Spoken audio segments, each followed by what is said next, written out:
દેશમાં પેટ્રોલનો ભાવ 100 રૂપિયાને પાર પહોંચી ગયો છે। ફરી એકવાર પેટ્રોલ ડીઝલના ભાવમાં ભડકો થયો છે। 12 દિવસમાં પેટ્રોલ ડીઝલના ભાવમાં ચોથી વખત વધારો કરવામાં આવ્યો।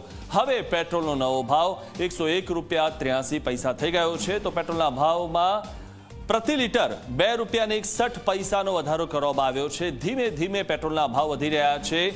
છેલ્લે જ્યારે ભાવ વધારો શરૂ થયો ત્યારથી ચોથી વખત ભાવ વધારો થયો છે। ડીઝલનો નવો ભાવ 97 રૂપિયા 92 પૈસા થઈ ગયો છે। ડીઝલના ભાવમાં પ્રતિ લીટર 2 રૂપિયા 71 પૈસાનો વધારો થયો છે। 12 દિવસમાં પેટ્રોલના ભાવમાં 7 રૂપિયા 37 પૈસાનો વધારો થયો અને ડીઝલના ભાવમાં 7 રૂપિયા 75 પૈસાનો વધારો થયો છે। એટલે કે પેટ્રોલ કરતાં ડીઝલનો ભાવ વધારે વધી રહ્યો છે। અને બીજી બાજુ આપણે જોઈએ તો ગુજરાતમાં પણ ઘણી બધી જગ્યાએ જે જગ્યાએ ડીઝલ નથી મળી રહ્યું એટલે કે ડીઝલની અછત પણ છે।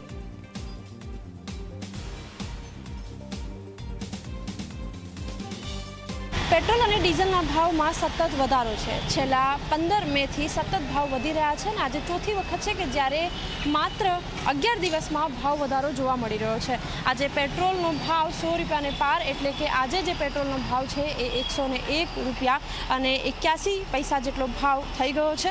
છેલ્લા દિવસોથી વાત કરીએ 11 દિવસોની વાત કરીએ તો પેટ્રોલ અને ડીઝલમાં લગભગ 7 રૂપિયા જેટલો ભાવ વધારો જોવા મળ્યો છે। જે લોકો છે કે જેઓ પેટ્રોલ પુરાવવા માટે અહીં આવી રહ્યા છે એમની સાથે વાતચીત કરીએ, એમને પૂછીએ।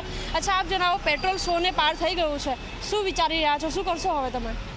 આનો વિરોધ તો કરવો જ પડે, કેમ કે આ લોકો બહુ ભાવ વધારે। ગરીબ માણસનું શું, 500 રૂપિયાનો દિવસ હોય, 1000 રૂપિયાનું પેટ્રોલ જાય, દર મહિને લગભગ 2-3 હજારનું પેટ્રોલ થાય, 15,000 પગાર હોય, તો આમાં કરવાનું શું? ગરીબ પબ્લિક શું કરે? મધ્યમ વર્ગ શું કરે?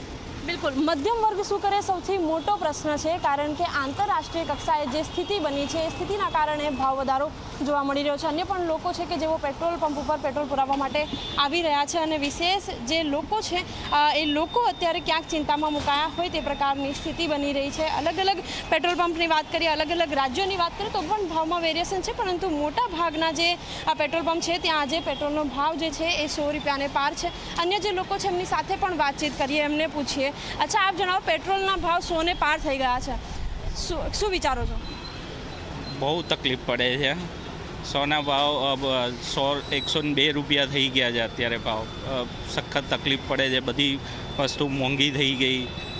2 રૂપિયા દૂધમાં વધી ગયા છે। બહુ સેલેરી વધતા નથી ને મોંઘવારી વધતી જાય છે। બિલકુલ, મધ્યમ વર્ગીય જે પરિવારો છે તે અત્યારે ચિંતામાં મુકાય છે, કારણ કે દરેક વસ્તુમાં ભાવ વધી રહ્યા છે। અને જ્યારે પેટ્રોલ અને ડીઝલની વાત કરીએ તો પેટ્રોલ ડીઝલમાં છેલ્લા 11 દિવસમાં જે અધધ વધારો થયો છે, 7 રૂપિયાથી પણ વધારે ભાવ વધારો પેટ્રોલ ડીઝલમાં થયો છે। કેમેરામેન જીતુ મકવાણા સાથે સપના શર્મા, Zee24 કલાક, અમદાવાદ। તો મિડલ ઇસ્ટના યુદ્ધના કારણે જે રીતે સતત ક્રૂડ ઓઇલના ભાવમાં વધઘટ થઈ રહી છે અને જ્યારે $70 ભાવ હતો ત્યારે આપણે અહીંયા 94 રૂપિયા ભાવ હતો, પરંતુ સૌથી મહત્વની વાત એ છે કે $110 પ્રતિ બેરલ સુધી ભાવ જ્યારે પહોંચી ગયો ત્યારે હવે ભાવ વધારો કરવાની જરૂર પડી છે। સૌથી મહત્વની વાત એ પણ છે કે હવે ક્રૂડ ઓઇલના ભાવમાં પણ ઘટાડો થયો છે। $110થી હવે $98 પ્રતિ બેરલ ક્રૂડ ઓઇલ થયું છે। ધીમે ધીમે એમાં ઘટાડો થશે, તે રીતે ફરીથી દરેક દેશ પેટ્રોલ ડીઝલના ભાવમાં ઘટાડો કરશે।